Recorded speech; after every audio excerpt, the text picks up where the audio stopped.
perhaps ask you to hold that phone line with us. Priyanka Chaturvedi of the Congress also with us now. Priyanka, when we look at the list here, these are 62 VIPs who include a lot of politicians also, Priyanka. Why should they be not paying their dues? Well, they absolutely need to pay up their dues, considering that they have been provided security, and it's absolutely unacceptable that they aren't. So whether it is politicians, whether it is the industrialists, whether it is people from the Hindi film cinema, I think all of them should owe responsibility to the security provided to them and to the state that gives them this kind of security, and ensure that the dues are paid and paid well in time. And Priyanka, then would you also take this moment to perhaps reiterate this fact that, politicians also need to stand up and say that why should I get security? Let that security, let that entire money which is going to come to my security be given to the, needy. Let's give that to the farmer who's in debt here.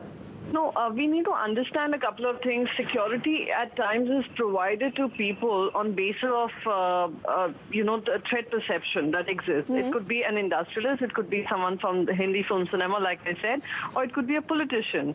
Let's not grudge them that. But if they are supposed to be paying for that security, they need to ensure that they pay their dues well within time and the time allotted to them. It is unfortunate that it is overdue and they have yet not made any attempts to pay for that security that has been assigned to them. Yes, that's an important point, Priyanka, that you raised. But why should we even reach a situation like that, that in spite of repeated reminders, why should these VVIPs not pay up, and why should their security then not be withdrawn?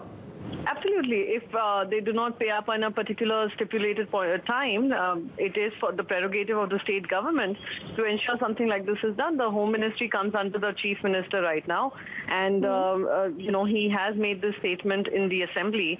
I would expect him to also seek accountability, and it should be all across, for not just why just target the politicians. It should be for all the people. They are also part of the same society that we live in.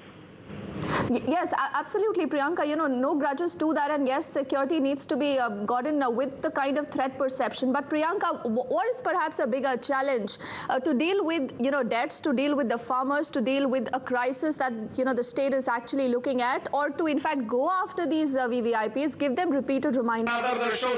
Please, you need to pay up for the kind of security the state is providing to you. What is unfortunate is that considering that they are part of the same state we live in and they have been provided the security based on threat perception, it becomes their responsibility to ensure that they pay up to the government. Unfortunately, since that hasn't been done, I would expect the government also to step in and seek accountability. Yes, it is unfortunate that on one hand we have farmers dying, etc., and many other issues that should be a priority, and the government shouldn't be running after them. But I think it is time the citizens also realize their responsibility. If they have been provided protection, they need to also pay up for that protection. And somewhere, Priyanka, before we wrap this conversation with you, you believe that perhaps there needs to be a fresh look at the kind of security cover that is being provided to a lot of people. Because we've just heard one response coming in from Boni Kapoor, who is in fact feigning ignorance. He says he doesn't even know that he's supposed to pay up and he needs to check and get back. So that is pretty surprising. That could really, I wouldn't want to comment on that. But yes, maybe they could look at what is perceived as threat perception by the government when they offer the kind of security, and when people approach police for security, what are the reasons and how they would be given the treatment for that particular threat perception. So that is something for the government of the day to decide how it works. But I would hope that such kind of reasons are not put forth, that they did not know that they need security, or that they have been provided security, and if they have been provided security, that they need to pay up. So I think that there needs to be a lot more alertness coming from the society too. Oh yes, absolutely, and these VVIPs need to pay up, and the kind of money, Priyanka, that they owe is about 5 crore, and that might just sound meager to perhaps a lot of these filthy rich VVIPs, but it means a lot to a state where farmers are dying only because they are in debt. For the moment, Priyanka and to Abha Singh, thank you for talking to us. Let's quickly also listen into a few reactions now coming in from the state MLAs.